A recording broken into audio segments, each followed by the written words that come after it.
কি রে হাল্ক, তুই এখানে বসে আছিস? তোর বাবা তো কাল রাত থেকে এখনো বাড়ি ফিরেনি। কি বলছে মা? আমি এখনই যাচ্ছি বাবাকে আনতে। আরে বাবা কোথায় গেল এত রাতে? নাকি বাবার কিছু হয়েছে? যদি আমার বাবার কিছু হয় তাহলে পুরো পৃথিবী আমি ধ্বংস করে দিব। আরে হাল্ক ভাই, তোমার বাবাকে কাল রাতে বুল্লু ধরে নিয়ে গেছে। যদি আমার বাবার কিছু হয় তাহলে আমি বুল্লুকে শেষ করে দিব। আরে বুল্লু, তুই আমার বাবাকে ছেড়ে দে। তোর বাবা আমার কাছ থেকে 1,00,000 টাকা নিয়েছিল, এখনো দেয়নি, তাই বেঁধে রেখেছি। বাবা হাল্ক, আমাকে মাফ করে দে। তোর বোনের বিয়ের জন্য আমি 1,00,000 টাকা নিয়েছিলাম, আমাকে এখান থেকে নিয়ে যা। এরা খুব খারাপ লোক। এখন 1,00,000 টাকা আমি কোথায় পাবো? কোনো কাজ করলেও তো কেউ দিবে না। বাবার এক বন্ধু লালু ভাইয়ের কাছে গিয়ে দেখি।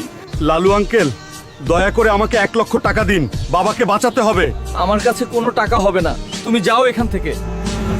শুনেছি পাশের গ্রামে নাকি কুস্তি খেলা হইতেছে, যে জিতবে তাকে 1,00,000 টাকা দেওয়া হবে। আমি খেলবো আর জিতবই।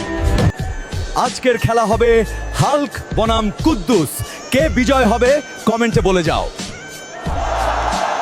বন্ধুরা, তোমরা ভিডিওতে লাইক করে চ্যানেলটা সাবস্ক্রাইব করে দাও, তাহলে আমার শরীরে শক্তি চলে আসবে আর আমি বাবাকে বাঁচাতে পারবো। প্লিজ।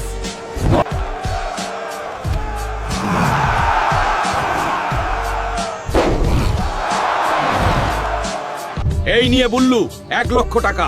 এবার তুই আমার বাবাকে ছেড়ে দে, আর কোনোদিন আমার বাবার গায়ে হাত দিলে তোকে শেষ করে দিব।